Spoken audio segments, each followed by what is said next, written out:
If you thought Aladdin had some issues, well, you wait till you see this one, alright? Apparently having a genie isn't what it's all cracked up to be. Hello Fandango gang, I just want to say a big huge thank you from me and Dimitri for reaching 200 subscribers, baby! Do! Oh yes, really appreciate it that you guys keep on watching, and to celebrate, Dimitri actually wants to have his first on-screen appearance. Take it away, Dimitri. Yeah, it's Dimitri here. Just want to say thanks again for 200 subscribers. Yeah, you guys are the best.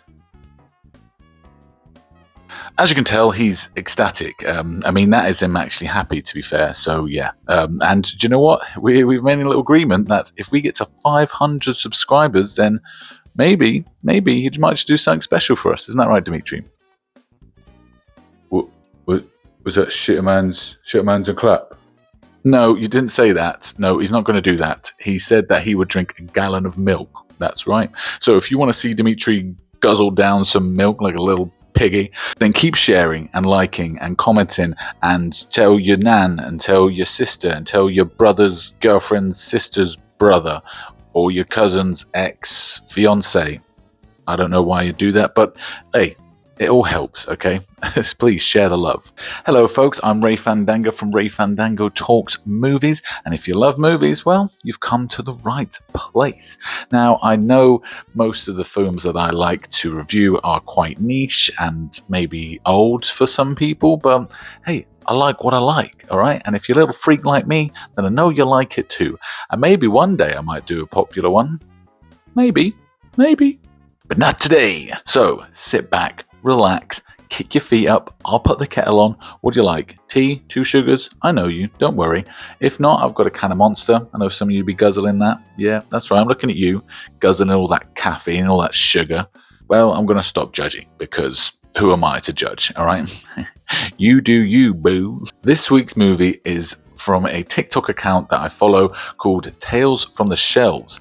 Now, I really recommend you follow it if you're really into this stuff, because there's so many obscure movies that I see on there that I'm like, yeah, I'm going to be watching that. If I'm not going to review it, I'm just going to watch it for my little pleasure. So give them a little follow. Let's stop dilly-dallying, all right? Let's get down to business, because I know that's what you're all waiting for.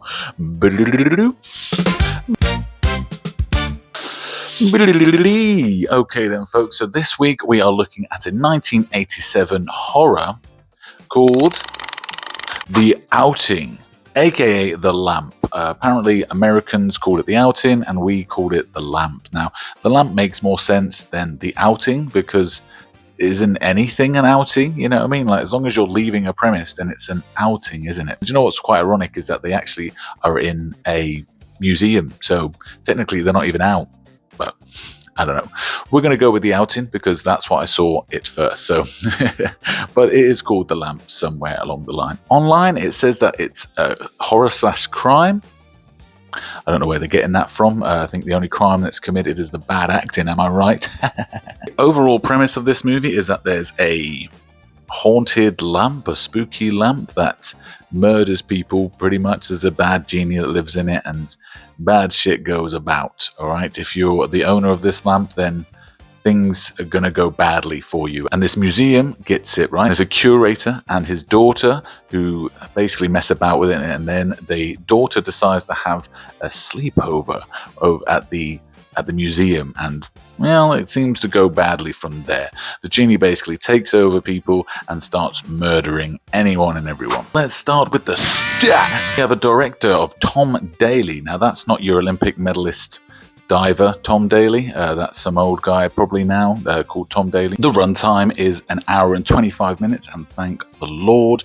The tomato meter, they're not even rated it. I mean, I don't know what that actually means. Maybe they didn't want to because they think it's so bad, or maybe no one could be bothered. I'm not really sure. The popcorn meter, though, is a 19%, which I actually think is quite low, all right? And the letterbox is a 2.8. All right, that's enough of that crap. Now it's time for my opinion. So we start off with the movie. I mean, I watched it online and it was very dark. Like, Not in the sense that, oh, what, some bad stuff happening. I physically couldn't see it, what was going on. But I think there's a captain running out of a boat, and he's got a lamp with him, and he dies, and then the lamp sort of falls on the floor and someone comes and picks it up. Fast forward God knows how long, and we've got a bunch of sort of hicks in a car driving down the road. They're about to do a heist on an old lady that lives in a big old house, and they get in there and they wake up this old lady who looks proper decrepit, bless her, and they're just like, where's the money, and the guy just immediately starts whacking into the walls. I mean, he'd not checked anywhere else, and he just thinks, yeah, this is probably where it's going to be. I mean, I don't know why he thought that. I don't know. In anyone's right mind, they just think, yeah, it must be the walls. Now, he is correct, but that's not the point, is it? I don't know how many people, I mean, especially an old lady, that could put treasure in a wall, plasterboard it up, then plasterboard it and everything like that, just to keep this thing safe. But lo and behold, they managed to find it. Unfortunately, they end up putting an axe in this old lady's head, okay? And the rest of the hicks sort of run about the house and have a good time while he's trying to uncover this lamp. Actually, there is. It's an evil genie, which ends up possessing the old lady. And then she grabs the guy that's just put an axe in her head and headbutts him, which puts the axe into his head. Cool kill. Don't know why anyone think that was bad. I like that one. It sort of turns into a spirit and it kills a guy in a pool. Then it kind of chokes this woman while all the boobies are around. Lamp then falls into the hands of this curator, and his daughter sort of hangs around. You know what I mean? They've got a lovely relationship, but there is a scene where you see the dad and the daughter at breakfast, and the dad sets the toast on fire, like physically on fire. I've never seen toast be that hot before. I don't know what toaster that is, but it was insane to watch. Like, if that's how badly you can fuck up toast, you ain't gonna last long in this film. So we see the bunch of the teenagers, and we've got the good teenagers, and of course we've got the bullies, which apparently is one of this girl's exes, and he's a bit of a dick. Like, he's been ramming their car, and then he sees them at school and he starts to fight with them, like one of the most pathetic fights I've ever seen as well, by the way. Like, just a bunch of pushing and a bunch of bunch of pathetic punches. I think we're just meant to see that these guys are bad. And then the police turn up. I don't know if they were called or if they just happened to be hanging around the school, but they get taken away and carted away. Then they have a scheduled field trip to the museum that the dad works at. So all the kids get on there and then they go around the museum, and that's where the genie really starts to cause some trouble. As they go on this field trip, the friends are like, oh, it'd be cool if we stayed here. And the girl at first like, no, I don't want to do that. But then she sort of gets called into the office, I think, just like has a premonition that she wants to go and touch this lamp because she's got this bracelet on. I forgot to mention that, by the way. She got it on and she can't take it off. And that will be important later.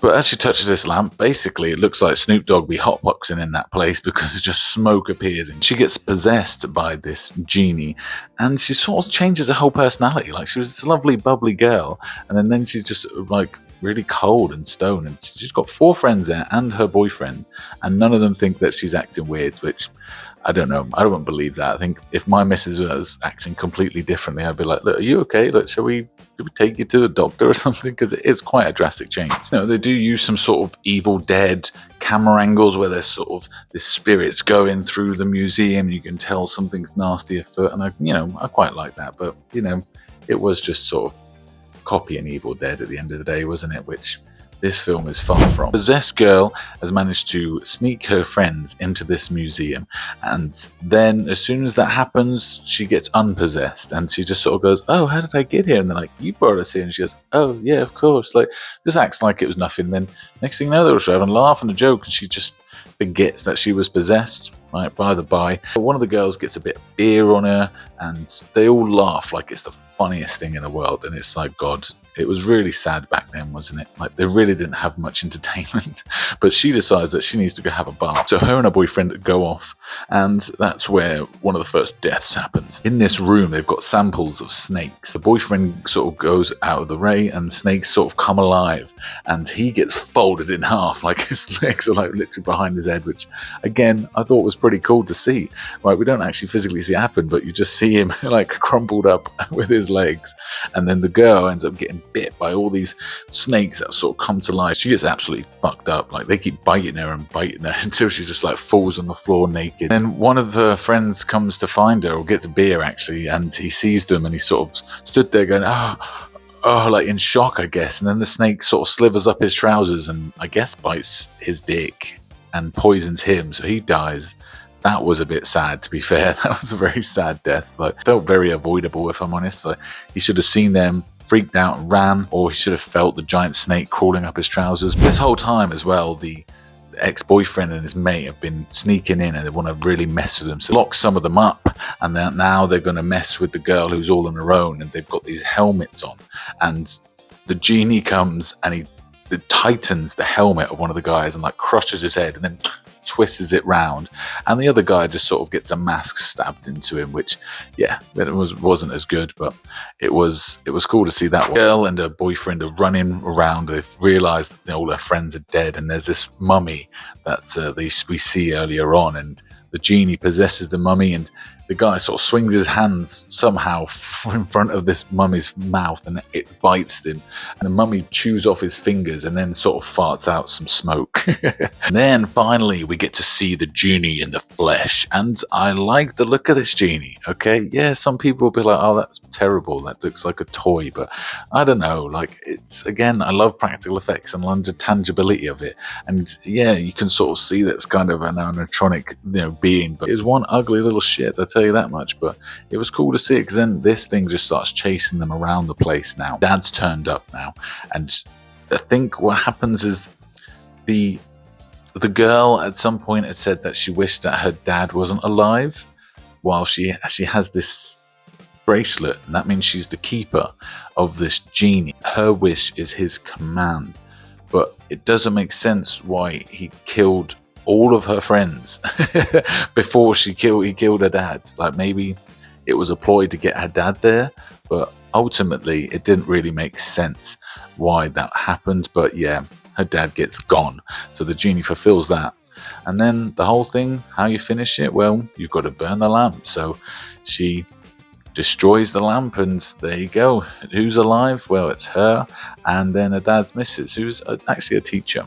It's a strange one, because like I said, I actually quite like the story. I don't think it should have been set where it was set, but then the deaths, I gotta give them credit. I really enjoyed the deaths. They were cool. And I mean, are we ready to see another horror genie movie? Maybe we are. Maybe we are, folks, because I think I'd watch that. Well, lovely people, that's all we've got time for. So yeah, tell me, did you like it? Have you seen this film? Have you seen The Outing / The Lamp? Did you like the look of the movie? Did you think that it was a cool idea? Did you like the deaths? Did you like the look of the genie? Do you think that the whole premise was stupid and it should never be made? Please let me know. Like, comment, share, do all that jazz, because like I said, there's Dimitri guzzling a gallon of milk on the line. So if you want to see that, I'm sure you do, then please, we need to get up to 500 subs, baby. And again, thank you for 200 subscribers, baby. And as always, I'll leave you with a little bit of Ray Fandango's food for thought. I guess we'll keep it genie themed, What would your greatest wish be? If you had one wish in the world, what would it be? Now, would you wish for unlimited money? Would you wish for world peace? Would you wish for Donald Trump to die? I know there's a few people out there that would like that too. I don't know, This isn't a food for thought, it's more of a reflection. Maybe go look yourself in the mirror and just think, what do you wish? What do you wish for? And maybe, just maybe, if you wish hard enough, it might just happen, but probably not. Oh, and to sign us off, we've got Dimitri. Dimitri just got one last thing to say. Go ahead, Dimitri. Yeah, I just want to say, really could do with getting to 500 subscribers. Like, I live with my mum, and we share a bunk bed. So, yeah, would be really cool that. My mum fucking stinks. That scenario doesn't surprise me at all. So yeah, enjoy that image. But yeah, please, if we reach 500 subscribers, then we're just that one step closer to Dimitri not having to bunk bed with his mum. But anyway, folks, that'll be me. And as always, could you just please stay weird?